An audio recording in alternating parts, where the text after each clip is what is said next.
Shalom Bapak Saudara yang dikasihi Tuhan, senang sekali kembali melayani Anda semua dengan kebenaran firman Tuhan. Saya baru aja pulang, jadi daripada mandi, saya pikir langsung aja. Kebetulan kita belum pernah shoot di mobil.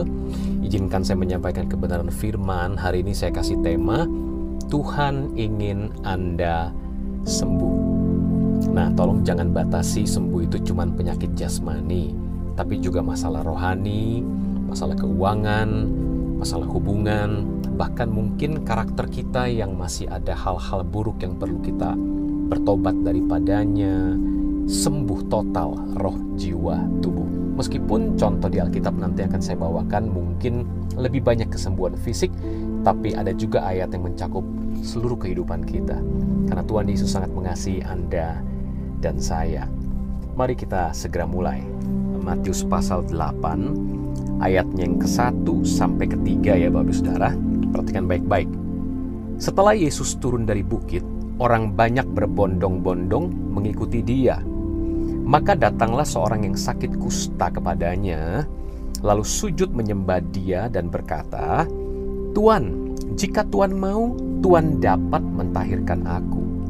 Lalu Yesus mengulurkan tangannya menjamah orang itu dan berkata, "Aku mau, jadilah engkau tahir." Seketika itu juga tahirlah orang itu daripada kustanya. Nah, jawaban Yesus di ayat 3, "Aku mau," itu menunjukkan betapa dia sangat mengasihi Anda. Dan itu masih berlaku sampai hari ini. Kalau Anda berkata, "Pak, saya udah berdoa. Saya percaya kok Tuhan itu berkuasa untuk menyembuhkan saya, memulihkan hidup saya. Tapi, apakah Tuhan mau, Pak?" Kan belum tentu doa kita dijawab. Biasanya kita mendengar ketika kita berdoa, orang banyak atau pengkhotbah berkata ada 3 jawaban. Tuhan katakan, "Iya, aku mau," artinya, atau "Tidak, aku gak mau jawab." Atau jawabannya adalah begini, "Nanti dulu, tunggu dulu, ditunda.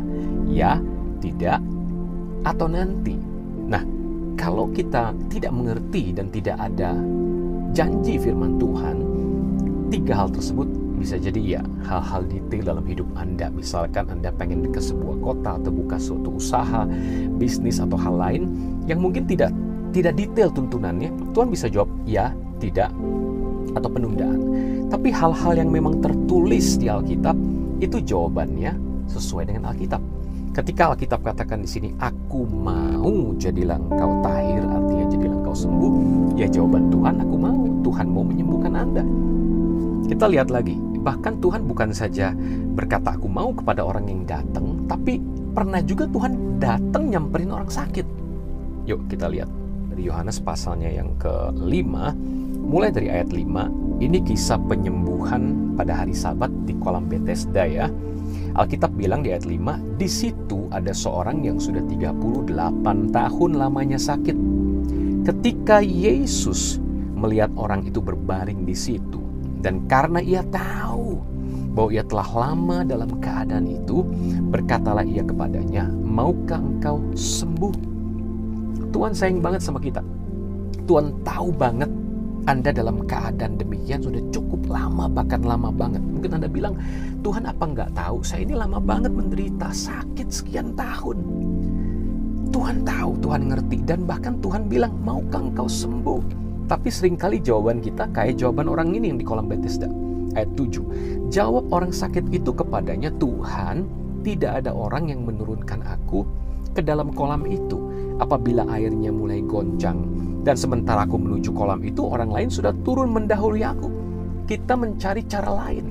Tuhan nawarin kita, "Maukah engkau sembuh?" Karena tadi di awal saya bilang, jawaban Tuhan, "Aku mau," berlaku sampai kapanpun. Bahkan dia sampai nyamperin orang sakit, "Maukah engkau sembuh?" Bapak Ibu, tapi seringkali kita jawabnya kayak gini, "Tuhan, gak ada orang yang tolong aku." Tuhan yang pengen langsung tolong. Gak selalu Tuhan langsung tolong directly, bisa juga indirectly, tidak secara langsung Tuhan tolong, bisa lewat dokter, lewat pengobatan, lewat orang lain, betul. Tapi kita menutup pikiran kita terhadap Tuhan yang mau tolong langsung directly. Kita berpikir, lewat dokter nggak bisa, lewat orang itu nggak bisa, lewat ini nggak bisa, nggak ada Tuhan yang mau tolong saya. Padahal Tuhan pengen langsung juga loh. Kita mesti buka hati kita selebar-lebarnya. Mau Tuhan secara langsung atau tidak langsung, intinya Tuhan mau Anda sehat, Anda sembuh. Ya, nah itu sebabnya Yesus berkata kepadanya, bangun, angkat tilammu, berjalanlah. Dan pada saat itu juga sembuhlah orang itu dan ia mengangkat tilamnya dan berjalan. Wow, jadi simple. Orang ini sekarang dia ngerti, oh Tuhan mau nyembuhin saya dengan alasan saya bahwa nggak ada orang bawa saya ke kolam karena perlu orang untuk ke kolam itu. Kemudian baru ada malaikat naik turun dan sembuh. Dia pikirkan suatu cara yang lain, padahal Tuhan punya cara yang berbeda. Ayo, taat sama firman-Ku. Bangun, angkat tilam. Nah ini cara yang paling umum. Ketika kita taat sama firman, kita lakukan dengan iman. Perhatikan, orang itu nggak komplain, Tuhan saya nggak bisa jalan. Enggak, dia taat aja. Waktu dia taat dikatakan saat itu juga sembuhlah orang itu. Lalu ia mengangkat tilamnya dan berjalan. Dia nurut aja. Tuhan bilang bangun, angkat tilam, dia langsung ikut bangun. Dia nggak bilang Tuhan nggak lihat saya udah berapa tahun kayak begini. No. Dia taat saja sama firman. Nah itu yang kita perlu latih. Kadang-kadang nggak bisa instan kayak gini. Kita perlu latih otak kita, panca indera kita untuk taat percaya sama firman Tuhan. Kamu udah sembuh. Ayo bangkit dari kursi rodamu. Kamu udah sembuh. Ayo berjalan, bangkit, keluar dari rumah sakit. Kamu udah sembuh. Ayo mulai lakukan yang kamu bisa. Walaupun mungkin Anda baru bisa gerakin tubuhmu sedikit, tanganmu, kakimu dikit, nggak apa-apa. Latih. Ayo jalan, bangkit berdiri, keluar dari ranjang tersebut. Latih terus, percaya. Nah itu butuh waktu. Sometimes instantly, secara instan. Kadang butuh beberapa waktu, cepat atau lambat. Alkitab jelas Tuhan mau. Tadi dijawab, aku mau. Dan sini Tuhan nyamperin orang sakit, nanya, maukah engkau sembuh? Ya hari ini Tuhan nyamperin Anda lewat YouTube ini. Maukah engkau sembuh? Ya jangan tutup hatimu untuk 1-2 metode saja. Tuhan bisa lakukan metode yang lain. Dan asal kita taat sama firman-Nya, bangun, angkat tilam, kita mau latih itu walaupun gak langsung instan, Anda pasti sembuh. Janji Tuhan, bukan janji saya. Saya cuma ngutip firman. Ya, nah kita lebih jauh lagi. Hati Tuhan dari perjanjian lama pengen kita sehat dan sembuh. Kita lihat, bahkan di perjanjian lama sebelum Yesus mati buat dosa kita, sebelum dia menanggung penyakit kita, dikatakan di dalam Keluaran pasal 23 ayat 25 ya, tetapi kamu harus beribadah kepada Tuhan Allahmu, maka ia akan memberkati roti makananmu dan air minumanmu, dan aku akan menjauhkan penyakit dari tengah-tengahmu. Janji Tuhan ketika kita mau beribadah sungguh-sungguh sama Tuhan. Alkitab bilang dia memberkati roti makananmu dan air minumanmu. Ini kesembuhan ekonomi, saudara. Tapi nggak cukup itu, aku menjauhkan penyakit dari tengahmu. Kesembuhan fisik juga. Ya Anda bisa bilang penyakit apa saja di situ ya. Kalau dalam ucapan kutuk, kegilaan, kebutaan, termasuk stres, depresi, penyakit psikologis dan jiwa. Aku jauhkan dari tengah-tengahmu. Tuhan ingin Anda sehat, diberkati. Ekonomimu, mentalmu, jangan bilang lagi mental illness dan sebagainya. Tidak, Tuhan ingin Anda sehat, fisikmu juga aku jauhkan penyakit dari tengah-tengahmu. Wow, luar biasa. 26, tidak akan ada di negerimu perempuan yang keguguran atau mandul.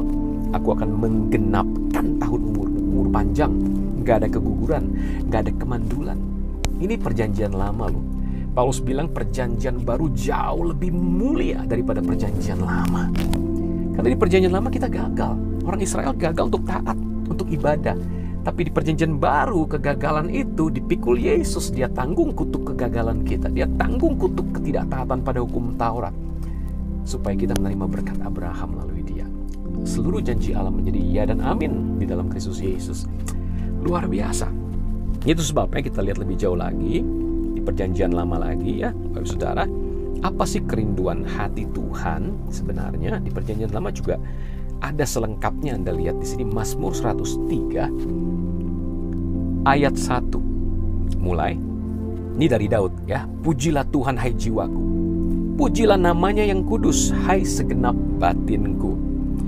Ya, jangan sampai Anda lupa memuji Tuhan meskipun Anda dalam keadaan sakit. Justru itu tindakan iman loh. Anda sedang beriman, Tuhan kau bertahta atas puji-pujian ya. Nah, pujilah Tuhan hai jiwaku ayat 2, dan janganlah lupakan segala kebaikan. Salah satu cara untuk mulai sembuh selain memuji, lupakan segala yang buruk, mulai ingat kebaikan Tuhan. Iya, karena pikiran Anda menentukan kesehatan jiwa maupun tubuh Anda. Ya, ingat kebaikan Tuhan. Perhatikan ayat 3. Dia yang mengampuni segala kesalahanmu. yang menyembuhkan segala penyakitmu. Perhatikan, dosa dipikul Yesus. Ini nubuatan tentang Mesias nih. Daud yang ngomong ya, makanya disebut Mazmur Mesianik. Ya, tanpa sadar Daud diinspirasi oleh Roh Kudus untuk bicara soal perjanjian baru di masa yang akan datang. Dia bilang, Tuhan mengampuni segala kesalahanmu, dosamu diampuni di salib itu, saudaraku. Tuhan menyembuhkan segala penyakitmu. Ini bukan hanya penyakit rohani. Banyak orang bilang ini penyakit rohani, Pak. No, perhatikan konteksnya. Dia menyembuhkan segala penyakitmu. 4. Dia yang menebus hidupmu dari lubang kubur, yang memahkotai engkau dengan kasih setia dan rahmat. Ayat 5. Dia yang memuaskan hasratmu dengan kebaikan, sehingga masa mudamu menjadi baru seperti pada burung raja wali. Jadi ini menyeluruh. Konteksnya bukan hanya rohani. Kalau hanya rohani nggak mungkin ada ditebus dari lubang kubur, dimahkotai dengan kasih setia dan rahmat, hasratmu dipuaskan dengan kebaikan, masa mudamu jadi baru seperti burung raja wali. Ini bukan hanya rohani, ini seluruh aspek hidup kita. Dia menolong kita, memberkati kita, menyelamatkan kita dari dosa, menebus kita dari maut lubang kubur. Dia membaharui kita, dibicara soal kesehatan, umur panjang. Ya, hasratmu dipuaskan dengan kebaikan. Dia pengen memberkati Anda. Ini jelas setiap aspek hidupmu Tuhan mau Anda sehat, sembuh, dan diberkati. Supaya menegakkan perjanjiannya dengan Abraham. Anda percaya Yesus, Anda jadi ahli waris janji Tuhan buat Abraham, Ishak, Yakub. Anda diberkati supaya jadi berkat. Hidupmu jadi kesaksian buat orang banyak. Roh Kudus ada dalam engkau sehat, engkau kuat, engkau jadi berkat buat orang banyak. Engkau umur panjang, engkau betul-betul bersaksi Kristus sungguh hidup. Dia menebus aku dari dosa, dari penyakit, dari kutuk, dari kemiskinan. Ya, luar biasa. Nah, itu semua terjadi karena apa yang Kristus lakukan. Coba kita lihat, ini apa sih yang sudah Tuhan Yesus lakukan? Alkitab berkata di dalam 1 Petrus 2 ayat 24, ia sendiri telah, perhatikan kata telah, 2000 tahun yang lalu, ia telah memikul dosa kita di dalam tubuhnya di kayu salib. Tujuannya apa? Supaya kita yang telah mati terhadap dosa, hidup untuk kebenaran. Oleh bilur-bilurnya kamu telah sembuh. Perhatikan di sini dikatakan, supaya apa? Yesus telah memikul dosa kita di dalam tubuhnya di kayu salib, supaya kita yang telah mati terhadap dosa. Perhatikan konsep Petrus sama dengan Paulus. Kita telah mati terhadap dosa. Itu sebabnya kita bisa mematikan dosa, mematikan kedagingan kita. Kalau kita percaya kita telah mati bersama Yesus, kita juga percaya kita hidup, kita bangkit bersama Dia. Dosa tidak boleh berkuasa lagi atas hidup kita. Tapi bukan cuma dosa, karena dosa ini akarnya dari segala persoalan kita. Akar kemiskinan, akar segala macam penyakit, bahkan maut. Upah dosa adalah maut. Ya, kalau dosa sudah dipikul di kayu salib, maka kita dikatakan di sini bukan cuman kita bisa menang atas dosa, tapi kita hidup untuk kebenaran, dan dikatakan oleh bilurnya kamu telah sembuh. Jadi kalau dosa selesai, penyakit juga harusnya selesai. Oleh bilurnya kamu telah sembuh. Sama seperti kita telah mati terhadap dosa, demikian sekarang kita telah sembuh, dikatakan. Bukan akan sembuh, telah sembuh. Karena Yesus disalib 2000 tahun yang lalu, Bapak Saudara. Jadi sudah tersedia, keselamatan sudah tersedia, kemenangan atas dosa sudah tersedia, kesembuhan sudah tersedia. Yang jadi persoalan sekarang, bagaimana kita menerima apa yang sudah Yesus sediakan di kayu salib itu. Nah, itu jadi persoalan. Seperti begini, Wi-Fi sudah ada. Kalau Anda pergi ke sebuah hotel atau ruangan di mana ada free Wi-Fi sudah ada. Gimana cara kita terima? Kita mesti punya passcode-nya, password-nya, kodenya untuk masuk, baru kita bisa terima. Nah itu, jadi secara teknis Tuhan Yesus tidak akan datang ke dunia disalib lagi buat Anda. Tuhan Yesus gak akan datang lagi ke dunia lalu tumpang tangan sama Anda menyembuhkan Anda. Secara teknis bukan itu yang Yesus lakukan. Yesus sudah mati di kayu salib. Dia ingin semua orang bertobat, berbalik. Tapi gak otomatis semua orang selamat kan? Sekalipun dia menebus dosa seisi dunia, orang harus datang mengambilnya dengan iman, menerimanya dengan iman, dengan pertobatan dan percaya Yesus. Demikian juga pada saat Yesus mati di kayu salib, dia bukan cuma nanggung dosa kita untuk menyediakan keselamatan dunia ini. Dia juga pikul penyakit kita, kesengsaraan kita lah yang dipikulnya, penyakit kita lah yang ditanggungnya, kutuk kita, kemiskinan kita, Dia tergantung di kayu salib jadi kutuk supaya kita menerima berkat dan jadi berkat. Tapi nggak secara otomatis, sekali lagi. Sama kayak dia mati, nggak otomatis semua orang selamat kan, sekalipun dia tebus dosa seisi dunia. Orang mesti datang ambil keselamatan dengan iman. Demikian juga Anda harus datang ambil kesembuhan itu dengan iman. Jadi kita mesti melatih diri kita untuk bisa menerima kesembuhan itu seperti kita menerima keselamatan. Terima kemakmuran dari Allah, kesehatan dari Allah, kekudusan dari Allah. Kita mesti terima itu dengan iman. Nah, iman tanpa perbuatan mati, makanya kita harus kerja. Makanya kita harus berdoa tapi juga bekerja. Ya, kita harus hidup kudus, hidup benar, mematikan perbuatan daging. Sudah Tuhan sediakan di kayu salib untuk kita mengambil yang memanifestasikannya di alam nyata saat ini. Roh Kudus lah yang secara teknis mengambil apa yang Yesus lakukan 2000 tahun lalu di masa lalu, menariknya ke masa kini waktu Anda percaya. Tindakan Anda, kata-kata, bukan hanya pola pikir dirubah untuk percaya bahwa Anda sudah sehat, Anda sudah sembuh, tapi kata-kata juga. Jangan batalkan doa iman Anda. Banyak orang gini, Pak, saya percaya udah sembuh, saya perkatakan, tapi kok sulit. Ekonomi saya, Pak, saya perkatakan, Pak, saya sehat, saya diberkati. Kok belum terjadi? Satu, masalah waktu, Anda mesti bertekun dalam iman. Kedua, kadang-kadang kita batalin doa iman kita, ucapan iman kita, pola pikir iman kita. Dengan apa? Pikiran kekhawatiran, kecemasan, dan ucapan negatif. Mana buktinya nggak sembuh-sembuh? Buktinya saya masih sakit. Itu membatalkan perkataan positif Anda. Karena itu kita mesti mengerti hidup mati dikuasai lidah. Siapa suka menggemakannya akan menerima buahnya, akan memakan buahnya. Perkatakan kehidupan, perkatakan berkat, perkatakan kesembuhan, perkatakan kekudusan, perkatakan kemenangan atas setan, atas dosa. Kalau Anda berani tunduk pada Allah, artinya percaya penuh pada firman Tuhan, bertobat sungguh-sungguh selaras dengan firman Tuhan, lawanlah iblis, kata Yakobus, maka dia akan lari daripadamu.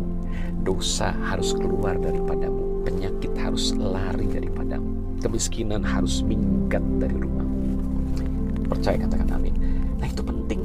Bertindak juga termasuk bekerja dengan baik, bekerja dengan rajin. Penuhi diri Anda dengan pengetahuan yang positif, yang membangun, pelajari hal-hal yang penting yang lagi up to date sekarang ini. Namun hatimu bergantung pada Tuhan, bukan bergantung pada ilmu yang kau pelajari. Itu juga tindakan iman.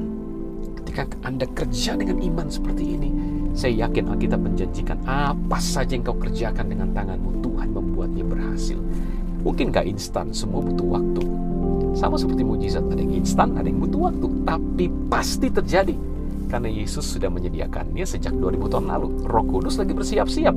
Secara teknis Roh Kudus yang mengambil itu dari masa lalu, dari salib Yesus untuk dimanifestasikan dalam hidup Anda dan saya. Percaya, katakan amin. Nah, sangat penting untuk Anda mengerti bahwa penyakit bukan berasal dari Tuhan. Karena waktu Anda percaya penyakit itu dari Tuhan, sulit saya ngomong apapun Anda berpikir, wah kita lagi melawan Tuhan. Tapi seringkali kita punya pola pikir penyakit ini dari Tuhan, tapi tanpa sadar kita pengen sembuh lewat dokter, lewat obat. Berarti kan kita ngelawan kehendak Tuhan dong. Kalau Tuhan yang berkehendak Anda sakit, ngapain Anda ke dokter? Logikanya kan gitu. Anda ke dokter berarti Anda pengen sembuh, berarti melawan kehendak Tuhan yang sedang mendidik Anda. No, tidak. Kita lihat, kita buktikan ya, Kisah Rasul 10 ayat yang ke-38, yaitu tentang Yesus dari Nazaret, bagaimana Allah mengurapi dia dengan Roh Kudus dan kuat kuasa. Dia yang berjalan berkeliling sambil berbuat baik, perhatikan, dan menyembuhkan semua orang yang dikuasai iblis. Sebab Allah menyertai dia. Jelas Yesus dari Nazaret, Allah mengurapi dia. Ini Allah Tritunggal nih, Yesus dan Allah. Terus dengan Roh Kudus dan kuat kuasa. Berarti Yesus, Allah, Roh Kudus, semua bekerja sama. Untuk apa? Dia berjalan berkeliling sambil berbuat baik. Yakobus bilang semua pemberian yang baik dan sempurna berasal dari Allah. Kemudian dikatakan dia menyembuhkan semua orang yang dikuasai iblis. Berarti orang yang sakit itu dikuasai siapa? Iblis. Entah karena kita rakus, itu nafsu iblis juga, sehingga kita nggak berjaga-jaga, makan sembarangan, ya kan? Kita kurang pengetahuan, umatku binasa karena kurang pengetahuan, lack of knowledge bisa juga. Ya kita nggak olahraga dengan baik, nggak jaga kesehatan. Ingat loh, dunia ini ada di bawah kekuasaan si jahat, iblis yang berkuasa atas dunia ini. dalam keadaan terbatas, dibatasi oleh Tuhan, ya, sampai pada akhir zaman nanti, ya, di mana seluruh kerajaan di bumi diserahkan pada Yesus Kristus. Iblis betul-betul diletakkan di bawah kaki Kristus. Tapi itu nanti. Sekarang masih ada iblis diberi sejenak waktu tertentu. Dia menguasai dunia. Itu sebabnya ada virus, ada bakteri, ada penyakit, ada orang-orang yang dikuasai setan, entah dalam dikuasai sedikit atau banyak, otaknya disesatkan, ya kan, jadi orang yang kejam, jahat, ya, ada penganiayaan di mana-mana. Karena memang di bawah kuasa iblis, sistem dunia mayoritas juga di bawah kuasa setan. Orang penuh dengan kebencian, iri, dengki, kedagingan, karena di bawah kuasa iblis. Nah, tapi bukan berarti kita tidak punya kuasa. Kalau kita percaya ayat ini, dikatakan Yesuslah yang berbuat baik dan menyembuhkan semua orang dikuasai iblis. Jadi jangan bilang Tuhan yang kasih penyakit. Yesus justru melepaskan orang dari kuasa iblis, menyembuhkan semua orang dikuasai iblis. Karena Allah menyertai Yesus, memberikan urapan Roh Kudus. Allah Tritunggal, Allah, Yesus, Roh Kudus, berkeliling berbuat baik, menyembuhkan semua orang yang dikuasai iblis. Bukan semua orang yang dikuasai Allah. Dalam bahasa Inggrisnya oppressed of the devil, ditindas oleh iblis, bukan ditindas oleh Allah. Bukan Allah yang menindas mereka dengan penyakit.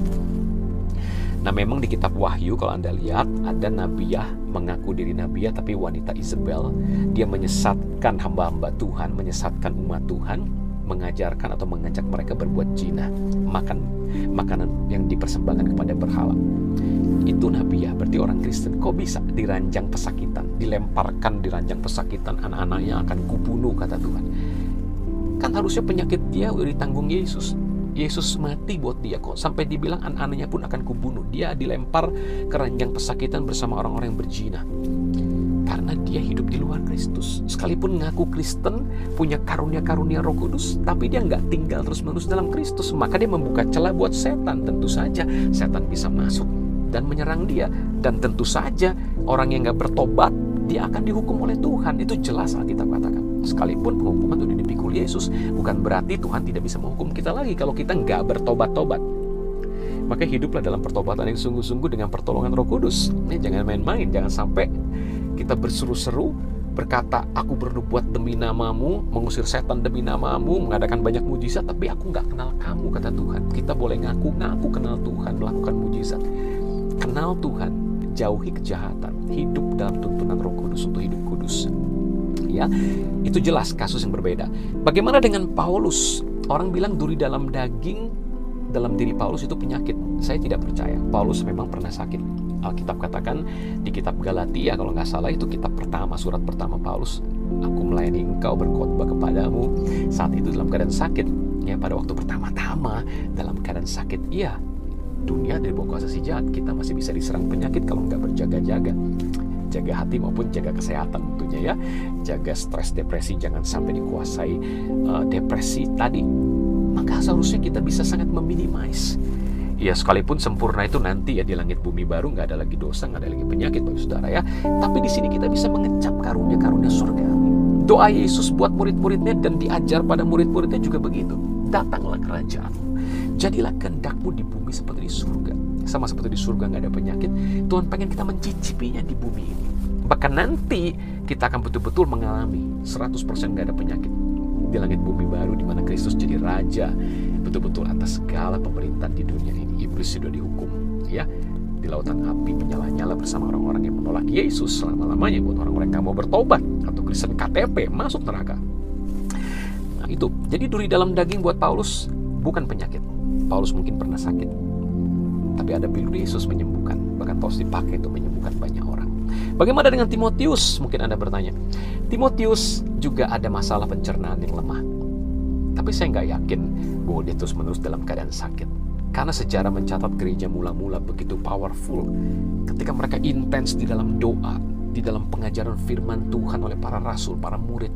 Mereka ngerti kuasa kematian, kebangkitan Yesus, betapa hebatnya kuasa yang membangkitkan Yesus dari antara orang mati. Wow, gereja penuh dengan kesehatan, penuh dengan kekudusan, kebenaran, pelipat gandaan murid-murid Kristus. Ya, jadi bisa saja sakit karena dunia ini kuasai si iblis, ada virus, ada penyakit, dan kita kadang-kadang buka celah dengan kecemasan, pikiran yang salah, atau pengajaran yang keliru bahwa Tuhan yang kasih penyakit. No, ya, kita bisa tolak semua itu dalam nama Yesus, oleh bilur Yesus. Anda hanya perlu bertekun, meraih dengan iman. Nah, bagaimana dengan, mungkin ada pertanyaan lagi, Ayub dan Elisa. Elisa dikatakan mati karena penyakit, Bapak Saudara. Anehnya, tulang dia bersentuhan dengan mayat yang gak sengaja dilempar, mayat itu hidup kembali. Di dalam tulangnya ada pengurapan yang dahsyat, tapi kok bisa mati karena penyakit? Ayub hidupnya kudus, kata Tuhan, saleh. Gak ada orang saleh seperti Ayub. Kok bisa diganggu setan sedemikian rupa? Dia gak buka celah. Bapak Ibu Saudara, celah itu gak selalu dosa. Bisa juga celah karena gini, pewahyuan yang belum lengkap pada saat itu. Anda boleh cek di Perjanjian Lama, gak ada satu orang pun yang punya pewahyuan tentang tunduklah pada Allah dan lawanlah iblis. Karena penebus belum datang. Orang bergantung pada hewan kurban yang tidak bisa menyelamatkan dengan sempurna. Tapi setelah penebus datang, darah Yesus menyelamatkan kita dengan sempurna. Alkitab katakan Kristus sanggup menyelamatkan kita dengan sempurna. Perjanjian Lama, orang-orang Perjanjian Lama, makanya mereka begitu rindu alami seperti kita, orang Perjanjian Baru. Paulus katakan Perjanjian Baru jauh lebih mulia daripada Perjanjian Lama. Itu sebabnya mereka nggak punya pewahyuan untuk tolak iblis. Mereka hanya belajar untuk taat saja, tunggu saja dengan tekun. Dan Ayub akhirnya dapat dua kali lipat ganti. Dan dikatakan di Ayub 19 ayat 25, 26, 27, Anda bisa baca. Ayub bernubuat tanpa sadar tentang Yesus. Penebusku hidup. Dia akan bangkit dari debu, dikatakan. Dia akan berpihak kepadaku. Itu bicara soal Yesus Kristus. Walaupun, iya betul, saat itu Tuhan akhirnya berpihak sama dia, diganti 2 kali lipat. Tapi dia belum punya pewahyuan untuk tunduk pada Allah lawan iblis. Baru tunduk pada Allah belum bisa lawan iblis. Ya, satu-satunya pribadi yang bisa lawan iblis saat itu pun bukan dengan tengking, bukan dengan usir setan, tapi dengan pujian penyembahan. Namanya Daud. Waktu dia nyembah Tuhan dengan kecapi luar biasa, setan kabur dari Saul. Dan akhirnya dia ngerti juga, pemazmur katakan Tuhan bertahta di atas pujian umatnya. Pujian penyembahan itu pewahyuan sejak Perjanjian Lama. Bagaimana ketika Tuhan hadir, mujizat terjadi, setan diusir, penyakit disembuhkan. Ya, pada saat itu belum ada pewahyuan tengking setan. Usir, lawanlah iblis, dia akan lari daripadamu. Belum. Di Perjanjian Baru dilengkapi dengan pewahyuan ini. Bayangin kalau Anda punya pewahyuan Perjanjian Lama, Anda doa, pujian penyembahan, hadirat Tuhan memulihkan, menyembuhkan Anda. Plus Anda ngerti kuasa salib Yesus, tunduk pada Allah, bertobat, percaya Yesus, taat pada firman-Nya, kemudian lawanlah iblis, resist, tolaklah setan, tolak penyakit, tolak kemiskinan, tolak kutuk, tolak dosa. Iblis akan lari daripadamu, penyakit minggat daripadamu, dosa nggak akan bisa mengikat engkau. Digabungkan dengan dahsyat luar biasa, saudara, dua pewahyuan ini. Nah, itu sebabnya kita perlu percaya. Tuhan ingin Anda sehat, Tuhan ingin Anda sembuh, sempurna roh, jiwa, tubuh. Ya, itu sebabnya kita berdoa. Bapa di surga, terima kasih hamba-Mu selesai menyampaikan kebenaran firman Tuhan, bahwa Tuhan ingin banget kami sembuh, kami sehat, kami diberkati, supaya menegakkan perjanjian-Mu kepada Abraham, Ishak, Yakub, bahwa kami diberkati untuk kami jadi berkat. Dimanapun para pendengar saat ini berada, hamba mengulurkan tangan, ulurkan tanganmu saudara ke layar, pegang pada bagian yang sakit. Di dalam nama Yesus kami sepakat berdoa, segala sakit penyakit keluar dalam nama Yesus. Bapak Ibu, terima kesembuhanmu saat ini juga. Terima dengan iman dalam nama Yesus. Sakit ekonomi, sakit hati, tercabut dalam nama Yesus Kristus. Aku perintahkan demi nama Yesus. I resist the devil. Aku tolak iblis. Masalah-masalah ekonomi, aku tolak dalam nama Yesus. Tuhan tuntun dengan hikmat, kebenaran. Roh Kudus menuntun Anda, Bapak Ibu Saudara, di dalam nama Yesus. Ketika Anda bertobat, sungguh-sungguh belajar firman, memperkatakan firman, mulai bertindak dengan iman, saya percaya itu terjadi. Terima itu saudara dalam nama Yesus. Mungkin tidak instan, tapi butuh waktu sekalipun, Anda tidak akan menyerah, terus bertekun. Allah Roh Kudus, aku berdoa, berikan roh yang tekun, tidak jemu-jemu, berdoa dan bertindak dengan iman dalam nama Yesus. Tuhan ingin Anda sehat, Tuhan ingin Anda sembuh, Tuhan ingin Anda diberkati, dipelihara, dan Anda jadi berkat, jadi saksi Kristus yang menyatakan kuasa dan kemuliaannya. Banyak orang bertobat, banyak orang mengerti tentang Yesus, mengenal Yesus, menerima Dia sebagai Tuhan dan Juru Selamat lewat hidup Anda. Dalam nama Yesus, kami sepakat, kami berdoa, kami terima dengan iman. Sama-sama setuju, katakan amin. Tuhan Yesus memberkati.